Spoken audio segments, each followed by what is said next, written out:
வணக்கம். Welcome to கதை திரட்டு. இந்த வீடியோல நம்ம என்ன கதை கேட்க போறோம்னா, ஐயாரப்பன் வீடு கதையின் 9வது பகுதி. நம்ம சேனலை இதுவரைக்கும் சப்ஸ்கிரைப் பண்ணாதவங்க சப்ஸ்கிரைப் பண்ணுங்க. பக்கத்தில் இருக்கிற பெல் ஐகானை கிளிக் பண்ணி ஆல்ங்கிற ஆப்ஷனை ப்ரெஸ் பண்ணுங்க. சுதர் நான் போடுற கதைகளை உடனுக்குடனே நீங்க கேட்கலாம். வாங்க கதைக்குள்ள போகலாம். ஆமா, எனக்கு எங்க டிபார்ட்மெண்ட்ல கனிவான ஆபீசர்னு தான் பேரு. உத்தியோக நிமித்தம் சில வேளையில தீராத போதுதான் கடுமையா நடந்துக்க வேண்டி வரும். ஆனா நான் போலீஸ் ஆபீசர் ஆனதால தானே நீ எனக்கு கிடைச்ச.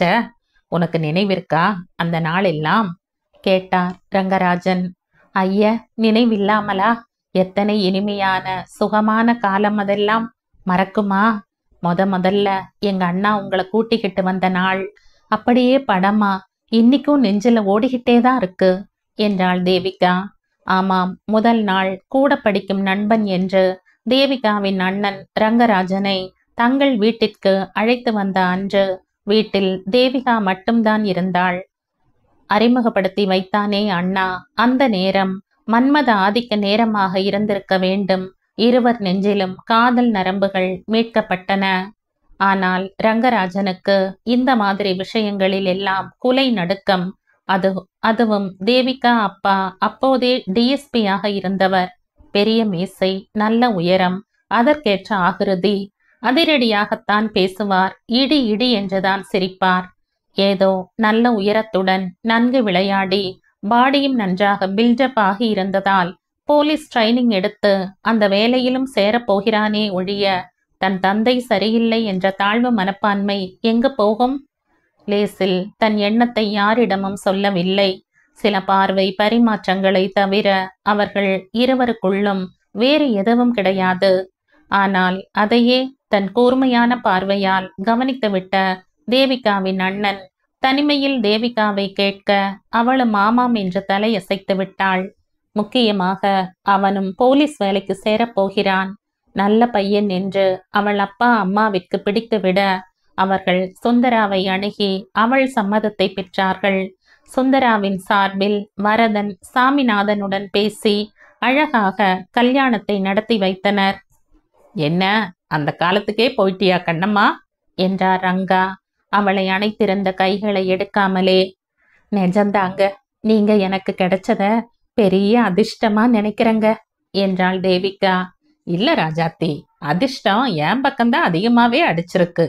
இல்லனா நீ எனக்கு கிடைச்சிருப்பியா என்ற ரங்காவை அணைத்து கொண்டு நெற்றியில் முத்தமிட்டாள் தேவிகா. அவர் மனக்குமுறலுக்கு சந்தனமும் பன்னீருமாய் கலந்து தடவியது போன்ற அவளுடைய அணைப்பிலும் அன்பு வார்த்தைகளிலும் தன் வயதை மறந்து குழந்தையாகி வேதனை மாறி உறங்கிப் போனார் ரங்கராஜன். கல்யாணி 2 மாதம் மருந்துகள் சாப்பிட்டு விட்டு டாக்டர் அவையாம்பாவிடம் போனாள். வாமா, நல்லா இருக்கியா?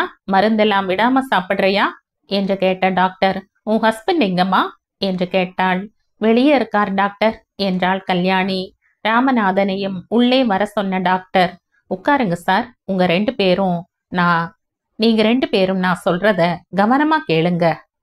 கல்யாணி, நான் முதல் தரம் உன் ரிப்போர்ட் மொத்தமும் பார்த்தேன். அன்னைக்கே எனக்கு தெரிஞ்சுடுத்தோ உன்னோட ஃபெலோப்பியன் டியூப் 2ஐயும் சரி செய்ய முடியாது என்பது. அதனால நான் அன்னைக்கே உனக்கு டெஸ்ட் டியூப் பேபிக்கான ஏற்பாடுகள் எல்லாம் செய்ய ஆரம்பிச்சிட்டேன். நீங்க படிச்சவங்க, உங்களுக்கே தெரிஞ்சிருக்கும். அந்த டியூப் 2 உண்டு. சினைப்பையில் உருவாகும் முட்டையை கருப்பைக்கு கொண்டு போவதற்கு அது முக்கியம். உனக்கு அது இரண்டிலும் அடைப்பு இருந்து சரி செய்ய முயற்சித்து இன்னும் மோசமாகிவிட்டது. டாக்டர் சொல்லிக் கொண்டிருக்கும் போதே கல்யாணிக்கு கண்களை இருட்டி கொண்டு வந்தது. அவள் அவஸ்தையை அறிந்து அவள் கையை ஆறுதலாக பற்றி கொண்டான் ராமநாதன். டோன்ட் பிகம் டென்ஸ், அது அவசியம் இல்ல. உனக்கு குழந்தை பிறக்காதுன்னு நான் சொல்லலையேம்மா. நல்ல வேளையா உன்னுடைய சினை முட்டையும் இவருடைய விந்தணுவும் நல்ல ஆரோக்கியமாகவே இருக்கு. டெஸ்ட் டியூப் பேபின்னு ஒரு அற்புதமான விஷயம் இப்போது நிறையவே புழக்கத்துல வந்துவிட்டதே. டெஸ்ட் டியூப் பேபி என்பது வேற ஒண்ணும் இல்ல. 2ஐயும் டியூபில் இணைய வைத்து உன் கருப்பையில் செலுத்திடுவோம். நல்லபடியா குழந்தை பிறக்கும். கவலையே படாத. பிறக்கும் குழந்தையும் நல்ல ஆரோக்கியமா நார்மலா இருக்கும். என்ன ஒண்ணு, இது ஒரே தடவையில் பலிதமாகாமல் போகலாம். பொறுமையா இருக்கணும். திரும்பவும் சொல்றேன், உடனே பலிதம் இல்லைன்னா அதுக்காக மனசொடிஞ்சு போகக்கூடாது. சரி, இன்னும் 2 நாளில் நம்முடைய முதல் முயற்சியை தொடங்கலாம். நான் ஏன் முதல் முயற்சின்னு சொல்றேன்னா, இதிலேயே பலிதம் ஆவதற்கு நிறைய சந்தர்ப்பங்கள் இருக்குன்னாலும் பலிக்காமல் போவதற்கும் நிறைய சந்தர்ப்பங்கள் இருக்கு. அதனால தான் என்றவள் ராமநாதனை சற்று வெளியே இருக்க சொல்லிவிட்டு கல்யாணியிடம் சில விஷயங்களை விளக்கமாக விவரமாக சொல்லி அனுப்பினாள். பாவம் கல்யாணி அன்று காலை எழுந்திருக்கும் போதே ஒரு படபடப்பாகவே எழுந்திருந்தாள். ராமநாதன் அவளை பார்த்ததும், என்ன கண்ணா இது, நீ தேவையில்லாம பயப்படுற? இப்படி பதட்டப்பட்டியானா அதுவே எதிர்மறையா வேலை செய்யும். ப்ளீஸ்மா, எதானாலும் சுலபமா எடுத்துக்குவேன்னு எனக்கு பிராமிஸ் பண்ணிட்டு நீ இப்படி இருக்கலாமா என்று அவளை தன் மார்போடு அணைத்து சமாதானப்படுத்தினான். பயமா இருக்கு என்ற கல்யாணியிடம், இத பார், நிச்சயமா நல்லதுதான் நடக்கும். ஒருவேளை நமக்கு குழந்தையே பிறக்காதுன்னு டாக்டர் சொல்லிட்டாருன்னே வச்சுக்க, என்ன ஆயிடும்? இந்தியாவில் எத்தனையோ குழந்தைகள் கவனிப்பாரின்றி திண்டாடுறாங்க. அதுல ஒன்னை எடுத்து நம்ம குழந்தையா நினைச்சு வளர்த்துக்கலாம். ஏதானாலும் தைரியமா எடுத்துக்கணும்டா செல்லம் என்றான்.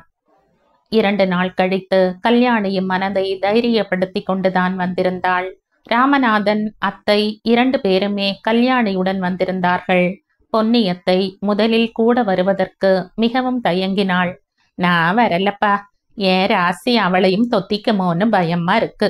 நீங்க மட்டும் போங்க, இல்லைன்னா பரிமளா அத்தையையோ வேறு யாரையாவதையோ கூட்டி போங்களேன் என்றாள் மிகவும் தயங்கியபடியே.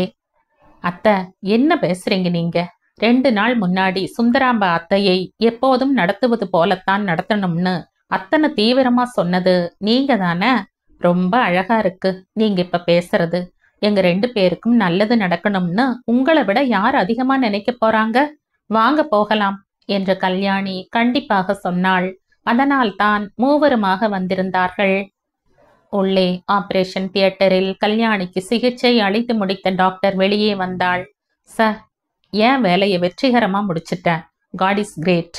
நல்லதே நடக்கும்னு நம்புவோம். நீங்க அவளுக்கு பூரணமா ஓய்வு கொடுங்க. அப்புறமா ரொம்ப சிரமப்படுத்திக்காம நார்மலான வேலைகளை செய்யலாம். பார்த்து கொள்ளுங்கள் என்று சொல்லிவிட்டு போய்விட்டாள். அவள் சொல்லியபடியே மாலை வரை அங்கிருந்து விட்டு கல்யாணியை அதிராமல் வீட்டிற்கு அழைத்து சென்றார்கள் அவர்கள் இருவரும். வீட்டில் கல்யாணியை படுக்கையை விட்டு நகர விடாமல் பொன்னியத்தை சகலமும் செய்தாள். டாக்டர் சொல்லவில்லை என்றாலும் அதிக உப்பு, காரம், புளி சேர்க்காத ஆகாரத்தையே கொடுத்தாள். வேலை செய்த நேரம் போக அவள் பூஜை அறையிலேயே மற்ற நேரத்தை கழித்தாள். ராமநாதனை பற்றியோ கேட்கவே வேண்டாம். ஆபீஸிலிருந்து வந்ததிலிருந்து கோவிலில் சந்நிதியாக பிரதட்சணம் செய்து கொண்டிருந்தான். ஐயாரப்பன் காம்பவுண்டில் எல்லோருக்கும் அரசல் புரசலாக விஷயம் தெரிந்தாலும் யாரும் விபரமாக ஏதும் கேட்டுக்கொள்ளவில்லை. இந்த விஷயத்தை தெரிந்து கொண்டதாகவே யாரும் காட்டிக்கொள்ளவில்லை. 10 நாள் பெட் ரெஸ்ட் ஆகிவிட்டது. இவர்கள் எவ்வளவு ஜாக்கிரதையாக இருந்த போதிலும் 25வது நாள் இவர்கள் நம்பிக்கை பொய்த்து விட்டது. எத்தனை சமாதானம் செய்தாலும் அழத்தான் செய்தாள் கல்யாணி. அவளை தேற்ற முயன்ற ராமநாதன் தோற்று போய் அவளாகவே அழுது ஓயட்டும் என்று விட்டுவிட்டான். அடுத்து வந்த 2 மாதங்களிலும் இதே கதைதான். டாக்டரே கொஞ்சம் ஏமாந்து விட்டாள் என்றுதான் சொல்ல வேண்டும். ஆனால் பொன்னியத்தை தான் ஒரு முறை தட்டி போனால் 3 முறை தட்டி போகும் என்பார்கள். இன்னும் ஒரு தடவை பார்க்கத்தான் வேண்டும் என்று நம்பிக்கையுடன் சொன்னாள். ஆம், பெரியவளின் நம்பிக்கை நிஜமாயிற்று. கடவுள் கண் திறந்து விட்டார். கல்யாணி கருத்தரித்து விட்டாள். ஐயாரப்பன் காம்பவுண்டில் எல்லோருமே ஒரு வீட்டினர் போலத்தான் என்றாலும் யாரிடமும் பொன்னியாக போய் விஷயத்தை சொல்லவில்லை. மற்றவர்களும் தெரிந்தால் கூட தெரிந்தது போல காட்டிக்கொள்ளவில்லை. சரியாக 3 மாதம் முடிந்தது. பொன்னி நிறைய சர்க்கரை பொங்கல் செய்து எல்லோர் வீட்டிற்கும் தானே கொண்டு போய் கொடுத்து விட்டு வந்தாள். எல்லோருக்கும் ரொம்பவும் சந்தோஷமாக இருந்தது. யாரும் இத்தனை நாள் சொல்லாததற்கும் கோபப்படவில்லை. நிஜம்தானே? இத்தனை நாள் கழித்து உண்டாகி இருக்கும்போது நிச்சயமாகிவிட்டுத்தான் சொல்வார்கள். இதில் தவறேதும் இல்லை என்றுதான் நினைத்தார்கள். ஆள் ஆளுக்கு ஸ்வீட்டும் பழமுமாக கொண்டு வந்து கொடுத்து கல்யாணியை அப்படி கொண்டாடினார்கள். அவள் நல்லபடியாக பிள்ளை பெற்றெடுக்க வேண்டும் என்று எல்லோரும் கடவுளை வேண்டிக் கொண்டு கோவில்களில் அர்ச்சனை செய்து பிரசாதத்தை கொண்டு வந்து கொடுத்தனர். கல்யாணி மகிழ்ச்சியில் மிதந்தாள்.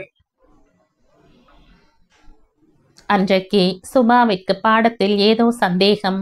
எப்போதுமே சயின்ஸ் கொஞ்சம் பிரச்சனைதான் அவளுக்கு. இப்போதோ மனம் ஒட்டாத படிப்பு. ஒரே குழப்பமாக இருந்தது.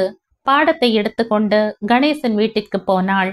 ஜெயந்தி ஆண்டி சொல்லிக் கொடுத்தால் அது ஆயுசு உள்ள வரைக்கும் மறக்காது. அப்படி சொல்லிக் கொடுப்பாள். ஆன்டி ஃப்ரீயாக இருக்க வேண்டுமே என்று வேண்டிக் கொண்டே போனாள்.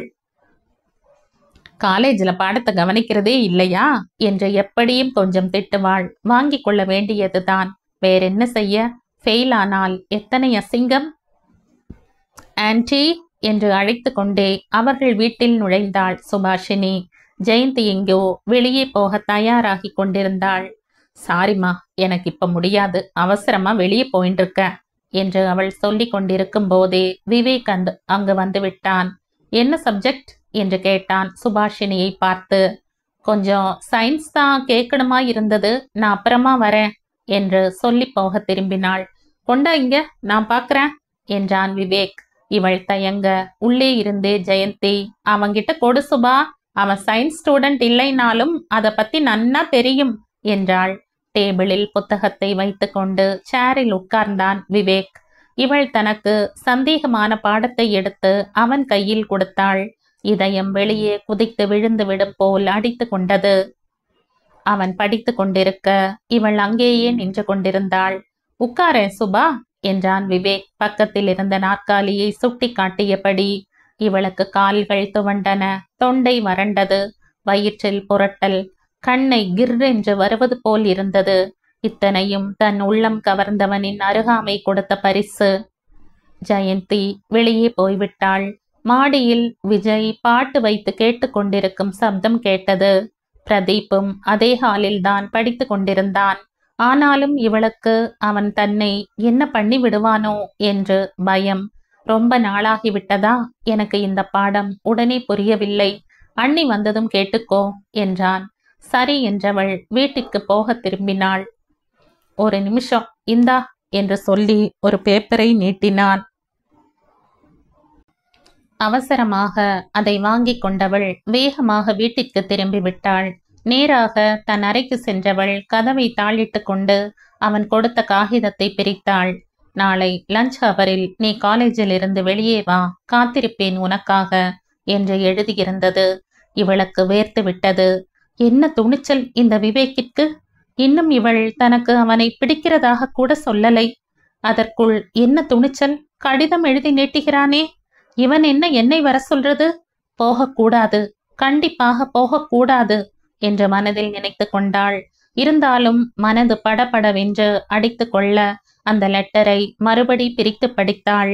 முகம் சிவக்க, ஐயோ எதுக்கு வர சொல்றா என்று நினைத்து கொண்டாள். போகக்கூடாது, கண்டிப்பாக போகக்கூடாது. ஆனால் கூடவே இந்த துணிச்சல்தான் தனக்கு அவனை பிடித்திருப்பதற்கு காரணமோ என்றும் தோன்றியது. கீழிருந்து அம்மா தன்னை அழைக்கும் குரல் கேட்கவே அவசரமாக அந்த பேப்பரை சுக்கு நூறாக கிழித்து போட்டுவிட்டு கீழே வந்தாள். என்னம்மா, கொஞ்ச நேரம் என்ன படிக்க விட மாட்டியா என்று கேட்டாள். இல்லம்மா, மாடியில ஏதோ சத்தம் கேட்டது, அதுக்காகத்தான் கூப்பிட்டேன், நீ போய் படி என்றாள். மறுபடியும் மாடிக்கு வந்தவள் இந்த சயின்ஸ் சந்தேகத்தை எப்படி போக்கிக்கிறது? ஜெயந்தி ஆண்டியிடம் போக பயமாக இருந்தது.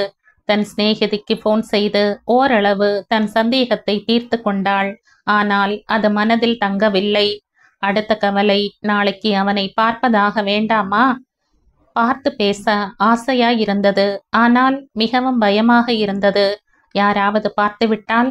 கடைசியில் விக்டர் ஹியூகோ கதையில் வருவது போல் மனதில் எப்போதும் கெட்டதுதான் ஜெயிக்கும் என்று நினைத்து கொண்டு நாளைக்கு போய்தான் பார்ப்போமே, அப்படி என்ன சொல்லிவிடப் போகிறான் என்று ஒருவாறு முடிவுக்கு வந்த பின் தான் சுமாராக தூங்கினாள்.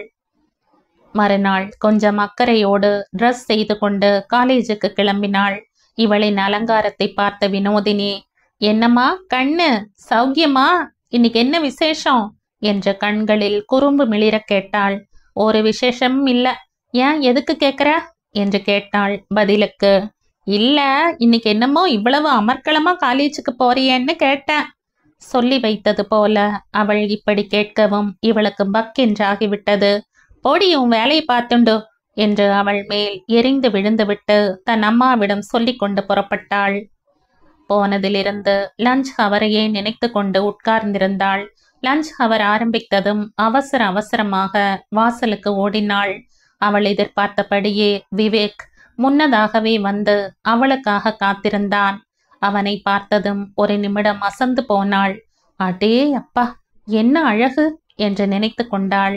அவளை பார்த்ததும் அவன் ஹாய் என்று கை அசைத்தான். இருவருமாக காம்பவுண்ட் சுவரின் உள்பக்கமாக ஒரு மரத்தடிக்கு வந்தனர். விவேக், எதுக்கு என்ன வர சொன்ன? என்ன விஷயம்? நான் சீக்கிரம் உள்ள போகணும் என்றாள் சுபா. அம்மணி, நம்ம பிரதமர் ரஷ்யாவுக்கு நல்லெண்ண பயணம் மேற்கொண்டிருக்கிறார் இல்லையா? அது பற்றி உன் அபிப்பிராயத்தை கேட்கத்தான் வந்த என்றான் விவேக் சிரிக்காமல். ஏய், இந்த விளையாட்டெல்லாம் என்கிட்ட வேண்டாம். எல்லா விளையாட்டுமே உங்ககிட்ட தானே விளையாட போறேன் வாழ்க்கை பூரா. அத சொல்லத்தான் வந்த. இதப்பா, சொல்லிட்ட இல்ல, நீ கிளம்பு என்றாள் ஒற்றை விரலை நீட்டி. என்ன நீ விரல் நீட்டி பேசுற? ஏன், என்ன செய்வ விரல் நீட்டி பேசினா? என்ன செய்வேனா? இதத்தான் செய்வேன் என்று அவளுடைய நீட்டிய விரலில் ஒரு மோதிரத்தை சடார் என்று மாட்டிவிட்டான் விவேக். சுபா திகைத்து போனாள். இதெல்லாம் என்ன என்றாள் காட்டமாக. சாந்தம் கண்ணே, சாந்தம். இதெல்லாம் என்று பன்மையில் கேட்கிறாயே. இது மோதிரம், என் முதல் காதல் பரிசு. சுபா தடுமாறி போனாள். ஏய், இது ரொம்பவே அராஜகம், அநியாயம். நான் எப்பவாவது உன்னை காதலிப்பதா சொன்னனா? யார் உனக்கு இந்த அதிகாரம் கொடுத்தது என்று படபடத்தாள். எந்த அதிகாரம்? ஓஹோ, மோதிரம் போட்டதை சொல்றியா? சரி, உனக்கு பிடிக்கலைன்னா ஒன்னு பண்ணு, திருப்பி ஏன் விரல்லையே போட்டு விடு. இது என்ன பேச்சு? ரொம்பவே சரியில்லை. சரியில்லைன்னா நீ போட்டு விட வேண்டாம், என் கையிலேயே கொடுத்துடு போதும். சுபா பதிலே பேசவில்லை. எனக்கு லேட் ஆயிடுச்சு என்று திரும்பி நடந்தாள். சற்று தூரம் நடந்தவள் அவன் இருக்கிறானா என்று திரும்பி பார்த்தாள். அதுவரை அங்கு காத்திருந்த விவேக் பாய் என்று கை அசைத்துவிட்டு சிரித்து கொண்டே புறப்பட்டு விட்டான்.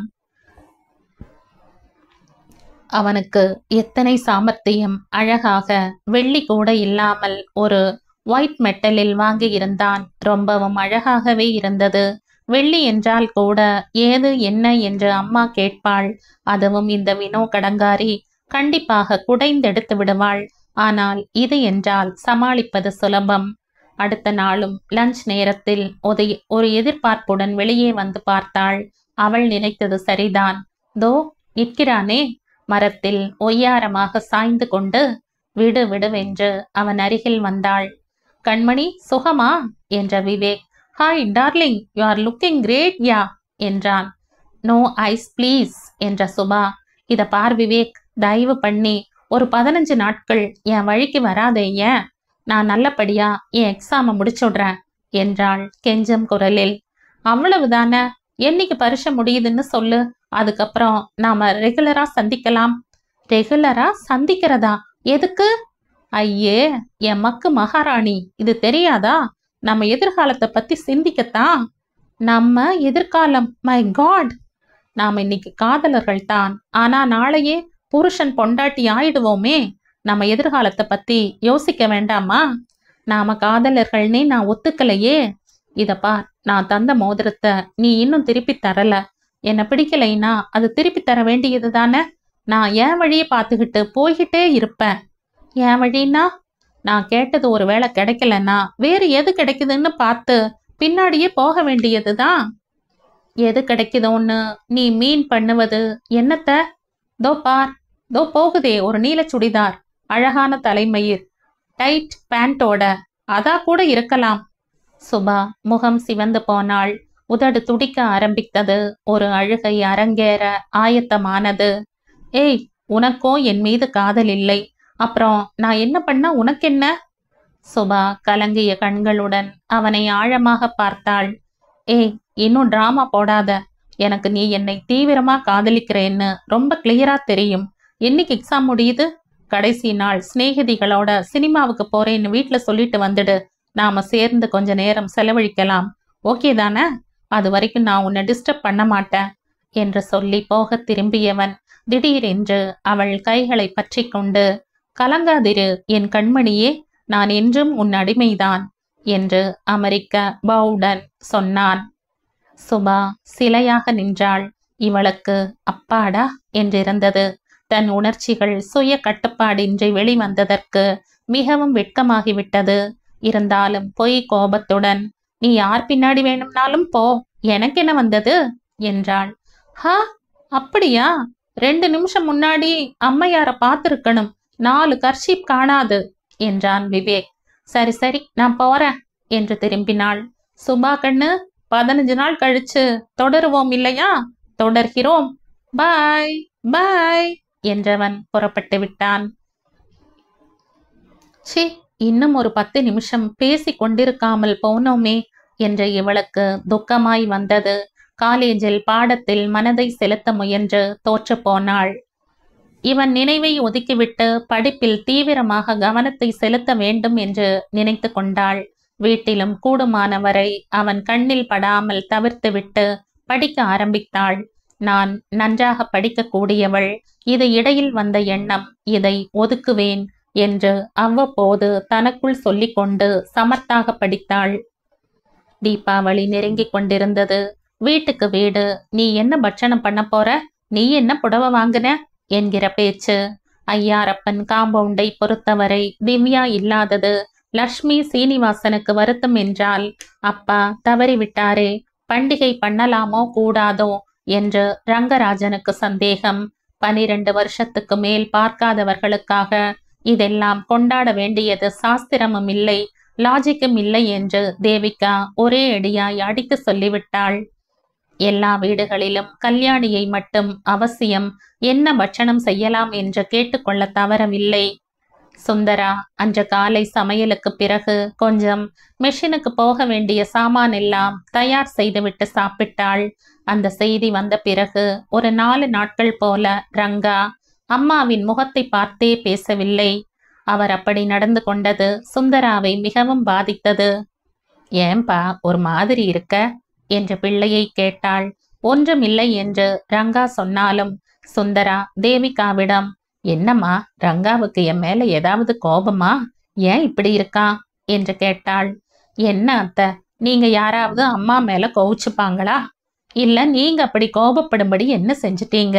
அவருக்கு ஏதோ ஆபீஸ் டென்ஷன், நீங்க ஏன் மண்டையை உடைச்சுக்கிறீங்க அனாவசியமா அதுக்கு என்று சொல்லிவிட்டாள். ரங்காவும் சொல்லி வைத்த மாதிரி அதையே சொல்ல சரி என்று அதோடு விட்டுவிட்டாள் சுந்தரா. பாவம், ஆதியிலிருந்தே எல்லாவற்றையும் அது வருகிற போக்கிலேயே ஏற்றுக்கொண்டு தானே வாழ்ந்திருக்கிறாள். ஒரு வாரத்தில் ரங்காவும் நார்மலாகிவிட்டார். ஏதோ எண்ணமிட்டு கொண்டு படுத்து கொண்டிருந்தவள் தன்னை மறந்து கண்ணயர்ந்து விட்டாள். திடீரென்று போன் அலறியது. வீட்டில் யாரும் இல்லாததால் இவளே அவசரமாக எழுந்து போனை எடுத்தாள். குந்தவையின் பள்ளிக்கூடத்திலிருந்துதான் போன். குந்தவைக்கு ரொம்ப ஜுரம் அதிகமாகி மயக்கம் போட்டு விழுந்து விட்டாள். நீங்கள் உடனே வர முடியுமா, இல்ல நாங்களே ஏதாவது ஹாஸ்பிட்டல்ல சேர்த்து விடட்டுமா என்று கேட்டார்கள். வேண்டாம், தோ நாங்கள் யாராவது வந்து விடுகிறோம் என்று சொல்லிவிட்டு போனை வைத்து விட்டாள். அவசரமாக ரங்காவிற்கு போன் போட்டாள். அவர் நம்பரே கிடைக்கவில்லை, ஆபீஸிலும் இல்லை. தேவிகாவுக்கு போன் போட்டாள். அவள் ஆபீஸ் காரியமாக வெளியே போயிருப்பதாக பதில் வந்தது. அதற்குள் உடம்பு தொப்பலாக வியர்வையில் நனைந்து விட்டது சுந்தராவிற்கு. சீனிவாசன் சாப்பிட வந்திருப்பார் என்பது நினைவுக்கு வர அவரை போய் அழைத்து அழுகையும் பேச்சுமாக விஷயத்தை சொல்லி முடித்தாள். தோ நான் போய் பார்க்கிறேன், அம்மா ஒண்ணும் ஆகாது, நீங்க கவலைப்படாம வீட்டுக்கு போங்கோ என்றார். நானும் வேணா வரேனே என்றாள் சுந்தரா. வேண்டாமா, நான் போறேன் இவரோட என்று லக்ஷ்மி சொல்லி அவளும் தயாராகிவிட்டாள். ஸ்கூலுக்கு போகும் வழியில் ரங்காவிற்கு லக்ஷ்மி திரும்ப திரும்ப போன் செய்ய கடைசியில் லைன் கிடைத்தது. விஷயத்தை சொன்னதும் அவர் பதட்டமாகிவிட்டார். நாங்க ஸ்கூலுக்கு தான் போகிட்டு இருக்கோம், நீங்க அவங்களுக்கு போன் பண்ணி குழந்தைய எங்களோடு அனுப்ப சொல்லுங்க என்றாள் லக்ஷ்மி. இவர்கள் பெண்களும் அதே பள்ளியில் படித்தவர்கள்தான், எனவே பிரச்சனை இருக்காது. ஆனாலும் நேரத்தை வீணாக்க கூடாதே இது போன்ற சமயங்களில். அதனால் ஒரு முன் ஜாக்கிரதை தான். இவர்கள் போய் சேரும் முன் ஸ்கூலில் அவளை மயக்கம் தெளிவித்து சூடாக காஃபி கொடுத்திருந்தார்கள். ஆனாலும் குழந்தை சரியாக இல்லை. புறப்படும் முன் பாட்டி லட்சுமியிடம், குழந்தைக்கு இன்று 4வது நாள் பார்த்துக்கோ என்றும் வேறு சொல்லியிருந்தாள். எனவே லட்சுமி சீனிவாசனிடம் அபயம் நர்சிங் ஹோமிற்கு கூட்டிட்டு போகலாம் என்றாள். நல்ல ஜுரம், உடம்பு அனலாய் கொதித்தது. ஏதோ பேத்தல் வேறு. இவர்கள் இருவருக்கும் பயமாகவே இருந்தது. ஸ்கூலில் இவர்கள் அந்த நேரம் போய் சேராவிட்டால் குழந்தைக்கு ஸ்பாஞ்ச் பாத் கொடுக்க ஏற்பாடு செய்து கொண்டிருந்தார்கள். இங்கே அபயம் நர்சிங் ஹோமிலும் அதைத்தான் செய்தார்கள். டாக்டர் அபயம் ஜுரம் குறைய ஒரு ஊசியும் போட்டாள். நல்ல வேளம்மா, நான் வீட்டுக்கு புறப்பட்டுக்கிட்டே இருந்தேன். சரியான நேரத்துக்கு கூட்டிட்டு வந்துட்டீங்க. இனிமே பயம் இல்லை என்றாள். அவள் குந்தவை இவர்கள் பெண் என்று நினைத்து கொண்டு வரிசையாக கேள்விகள் கேட்டாள். நாங்கள் இவளின் பக்கத்து வீட்டுக்காரர்கள் டாக்டர் என்று சொன்னதும் அந்த வேளையிலும், அப்பா என்ன ஒத்துமைமா உங்க காம்பவுண்ட்ல என்று வியக்க தவறவில்லை. அதற்குள் தேவிகா, ரங்கா, சுந்தரா எல்லோரும் வந்துவிட்டனர்.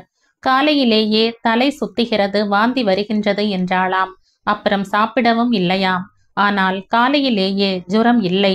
இருந்திருந்தா ஸ்கூலுக்கு அனுப்பி இருக்க மாட்டோம். அப்ப கூட போக வேண்டாம்னு தான் சொன்னேன். இல்லம்மா, பரீட்சைக்காக முக்கிய கேள்விகள் கொடுக்கறாங்க. இன்னைக்குன்னு போனா எதனால டாக்டர் இப்படி திடீர்னு ஹை ஃபீவர் என்ற கவலையுடன் கேட்டாள் தேவிகா. இப்ப வர வைரல் ஃபீவர் இப்படித்தாமா வருது. இன்னைக்கு ஒரு நாள் வேணும்னா இங்கேயே இருக்கட்டும். திரும்ப ஜுரம் ஏறலைன்னா நாளைக்கு வீட்டுக்கு கூட்டி போகலாம் என்றாள் டாக்டர். ஆமாம், ஐயாரப்பன் காம்பவுண்டு தானே நீங்கள் எல்லாம். கல்யாணி ராமநாதன் மட்டும் இந்த பெண்ணை பார்க்க வரக்கூடாதுன்னு சொல்லிடுங்க. இப்ப அவர்களுக்கு ஜுரம் வந்தால் கஷ்டம்.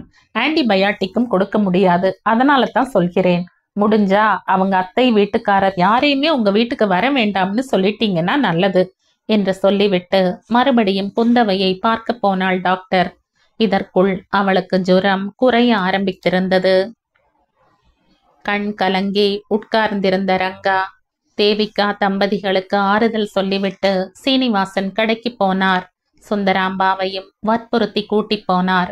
போகும்போது அவர் எடுத்து கொண்டு போன ரூபாய் 2000ஐயும் லட்சுமி கையில் கொடுத்துவிட்டு சாயங்காலம் வருவதாக சொல்லி புறப்பட்டார். திரும்ப சாயந்தரம் நல்ல ஜுரம் அடிக்க ஆரம்பித்து விட்டது. டாக்டர் திரும்ப இன்ஜெக்ஷன் கொடுத்து ஜுரத்தை இறக்கினாள். நீங்க வீட்டுக்கு போங்க சார், நாங்க பாத்துக்கிறோம் என்றாள். அரை மனதாக கிளம்பி போனார் ரங்கராஜன். தேவிகா அப்படியே சித்திரம் போல உட்கார்ந்திருந்தாள். லட்சுமி வற்புறுத்தி அவளுக்கு காஃபியும் பிஸ்கட்டும் வாங்கி கொடுத்தாள். சற்று நேரத்தில் குந்தவைக்கு என்னமா ஆயிற்று என்று கேட்டுக்கொண்டே அரவிந்தும் ராஜேந்திரனும் வந்துவிட்டனர். குழந்தை படுத்திருந்த கோலத்தை பார்க்க சகிக்கவில்லை அவர்கள் இருவருக்கும். லட்சுமி ஆண்டி, நீங்க வீட்டுக்கு போய் ரெஸ்ட் எடுங்க. இப்ப நளினி ஆண்டி அம்மாவுக்கு சாப்பாடு கொண்டு வராங்களாம். ராத்திரி அம்மாவோட நானும் இங்கேயே இருந்துடுவேன். ஒரு அவசரம்னா அம்மா தனியா என்ன பண்ணுவாங்க, பாவம் என்றான் அரவிந்த். இத்தனை மருந்துக்கும் கட்டுப்படாமல் இரவு திரும்ப 2 தரம் ஜுரம் ஏறவே டாக்டர் மறுநாள் பிளட் டெஸ்டுக்கு எழுதி கொடுத்தாள். உடனடியாக எதுவும் புரியவில்லை. இப்படி கவலையில் கழிந்தது 3 நாட்கள். குழந்தை அரை உடம்பாகி போனாள். தேவிகா, ரங்கா, சுந்தரா ஒருவர் முகத்திலும் ஈ ஆடவில்லை. ராஜேந்திரனும் அரவிந்தும் மாறி மாறி ஹாஸ்பிட்டலிலேயே தங்கினர். இன்னும் 2 நாளில் தீபாவளி. யாருக்கும் எதுவும் செய்ய தோன்றவில்லை. பண்டிகை செய்யும் மூடிலும் யாரும் இல்லை. எல்லார் எண்ணமும் குந்தவை நல்லபடியாக தேறி வீடு வந்தால் போதும் என்பதில் தான் இருந்தது. எப்போதும் பிரதீப் தான் பட்டாசு வாங்குவதில் மும்முரமாக இருப்பான். அவனும் குந்தவையும் தான் எல்லா விஷயங்களிலும் கூட்டு. எப்போதும் சண்டை என்று இருப்பார்கள். இப்போது அவனுக்கு கூட ஒன்றும் தோன்றவில்லை. தீபாவளிக்கு முதல் நாள் காலை வீட்டுக்கு குளித்து சாப்பிட வந்த தேவிகா வீடு வீடாக போய், எல்லாரும் பண்டிகையை கொண்டாடுங்க. குந்தவைக்கு ஜுரம் என்ற கவலையால் யாருமே பண்டிகை கொண்டாடாமல் இருக்கலாமா என்று ரொம்ப தூரம் சொல்லி பார்த்தாள். பொன்னியத்தையிடமும் போனில் பேசினாள். பாவம், குழந்தைக்கு உடம்பு சரியில்லை என்றதுமே போய் பார்க்க துடித்த அத்தை டாக்டர் சொன்னதால் வேறு வழி இல்லாமல் பேசாமல் இருந்து விட்டாள். தேவிகா போனில் பேசியதை கேட்ட பொன்னியத்தை, இத பார் தேவிகா, நாம் எல்லாம் வேற வேற வீட்டுக்காரங்களா? அது எப்படி குழந்தை ஆஸ்பத்திரியில இருக்கும்போது இங்க நாங்க பண்டிகை கொண்டாடுவது? கார்த்திகை வரும், அதை நன்றாக கொண்டாடலாம், பேசுறத பாரு என்று கடிந்து கொண்டாள். பிரதீப்புக்கு மட்டுமாவது பட்டாசெல்லாம் வாங்கி கொடுங்க என்று விஜய் ஷோபாவிடம் சொன்னான். பிரதீப்பிடமும், நீ பட்டாசெல்லாம் வாங்கி வெடிப்பாக்கண்ணா, கார்த்திகைக்கு வெடிக்கும் போது குந்தவையும் வந்துடுவா, உன்னோடு சேர்ந்து வெடிப்பா என்றாள் தேவிகா. ஆனால் அவன், நானும் கார்த்திகைக்கே வெடிச்சுக்கிறேன் ஆன்டி என்று சொல்லிவிட்டு மாடிக்கு போய்விட்டான். கண்களை துடைத்து கொண்டு அவன் வேண்டுமானால் வெட்கப்பட்டானே தவிர அரவிந்தும் ராஜேந்திரனும் வெட்கமே படவில்லை. தங்கையின் நிலையை கண்டு அழுது விட்டனர். அவர்களுக்கு தங்கை என்றால் உயிர்.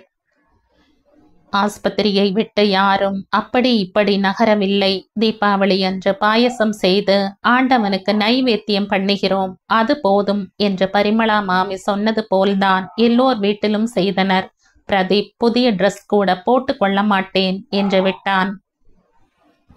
தீபாவளிக்கு மறுநாள் ஜுரம் வந்து ஒரு வாரம் ஆன பின் குந்தவையின் ஜுரம் டைபாய்டு என்று தெரிந்தது. அதற்கான வைத்தியம் செய்து டாக்டர் ஜுரத்தை குறைத்தாள். ஆனாலும் டாக்டர் இன்னும் 2 நாட்கள் தன் கண்காணிப்பில் வைத்துத்தான் குழந்தையை டிஸ்சார்ஜ் செய்தாள். ஒரு மாதிரி அகதிகள் தோற்றத்தில் வீடு வந்து சேர்ந்தனர் எல்லோரும். குழந்தையை போய் பார்க்கலாமா என்று கல்யாணி கேட்டதற்கு டாக்டர் அனுமதி மறுத்துவிட்டாள். ராமநாதன் குடும்பத்தாருக்கு நெஞ்சு வரை குறை. அவன் தனக்கு தெரிந்த எல்லாவற்றிற்கும் பரிகாரமான நவகிரக பிரதட்சணத்தை நாள் தவறாமல் செய்தான். சீனிவாசா, உனக்கு நான் தேங்க்ஸ் சொல்லவே இல்லை, லக்ஷ்மிக்குந்தான் என்றார் ரங்கா சாவகாசமாக. ஏண்டா, உடம்பு எப்படி இருக்கு? உத வாங்க போற, நன்றி சொல்றானாம் நன்றி என்று கோபப்பட்டார் சீனிவாசன்.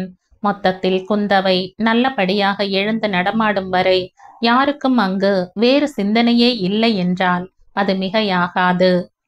மொத்தத்தில் ஐயாரப்பன் காம்பவுண்டின் 5 குடும்பங்களுக்கும் உள்ள ஒற்றுமைக்கு இன்னும் ஒரு சாட்சியாகிவிட்டது. குந்தவைக்கு ஜுரம் வந்தது.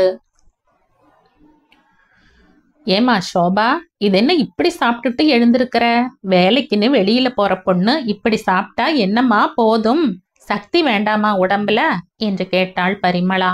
போதும் பாட்டி என்று சொல்லி எழுந்து விட்டாள் ஷோபா. அதற்கு மேல் சாப்பிட அவளுக்கு பிடிக்கவில்லை. நிஜமாகவே அவள் குறித்து விட்டு எழுந்த அழகு அப்படித்தான் இருந்தது. இந்தா ஜெயந்தி, உன் மாட்டு பெண் சாப்பிட்ட அழக பாத்தியா? என்னவோ ஏதோ விசாரிக்க மாட்டியா என்று தன் மாட்டு பெண்ணை கிழவி கேட்டாள். என்னம்மா ஷோபா, என்ன ஆச்சு? ஏன் சரியா சாப்பிடல என்றவள் ஷோபாவை பார்த்ததும், ஏய் குளிச்சு எத்தனை நாளாச்சு, மசக்கியா என்ன என்றாள் ஜெயந்தி. இல்லம்மா, அதெல்லாம் ஒண்ணுமே இல்ல என்றாள் ஷோபா பரிதாபமாக. பின்ன என்ன ஆச்சு? ஏன் நீ சரியா சாப்பிடலையா? 4 நாளா இப்படித்தான் என்கிறாளே பாட்டி என்று கேட்டாள் ஜெயந்தி. ஒண்ணுமில்லம்மா என்று மாடி ஏறினாள் ஷோபா. அவள் சொன்ன விதத்திலேயே ஏதோ பிரச்சனை என்று புரிந்து கொண்ட ஜெயந்தி அவள் பின்னாலேயே போனாள். ஷோபா நேரே தன் அறைக்கு போனாள். கட்டிலில் போய் உட்கார்ந்தவள் கைகளினால் முகத்தை புதைத்து கொண்டு அழ ஆரம்பித்தாள். தூக்கி மாறி போட்டது ஜெயந்திக்கு. மாட்டுப்பெண் அழுவதை பார்க்க ஜெயந்திக்கு மனசு தளரவில்லை. அவள் என்ன டிவி சீரியலில் வரும் மாமியாரா அல்லது அந்த காலத்து மாமியாரா? மருமகள் அழுவதை பார்த்து சந்தோஷிப்பதற்கு?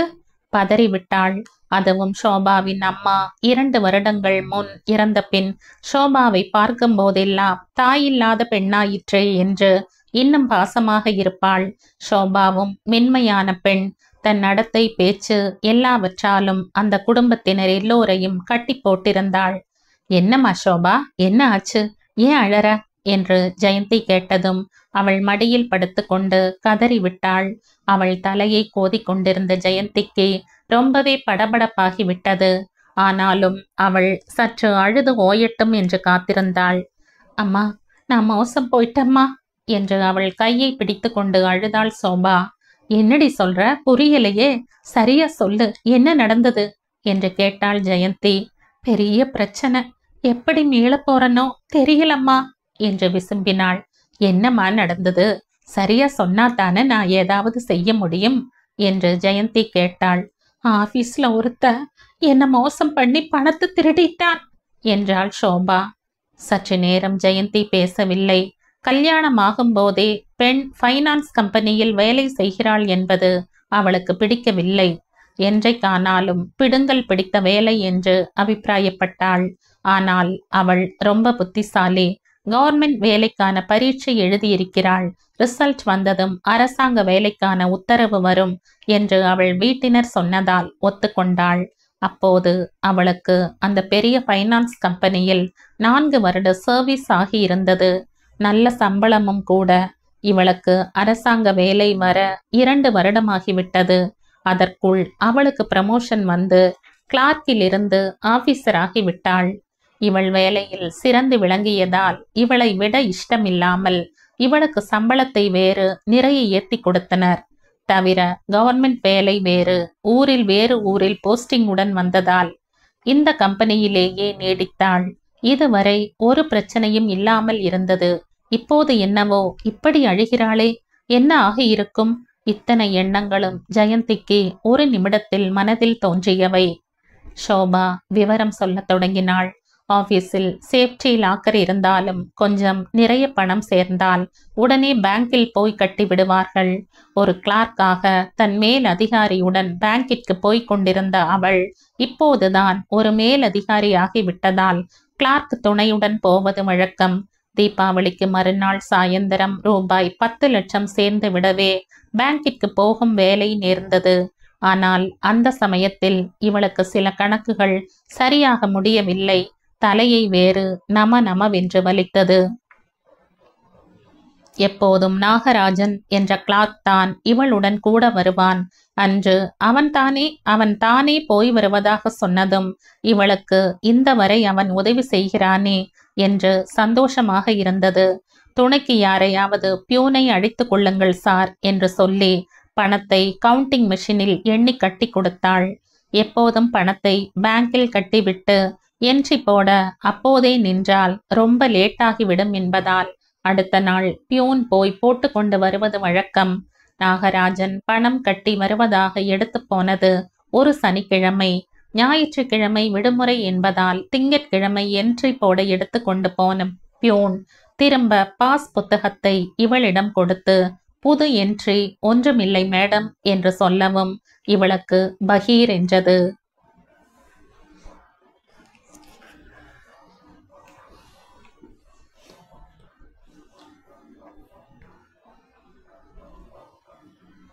இந்த கதையின் தொடர்ச்சியை அடுத்த பதிவில் கேட்கலாம். நன்றி.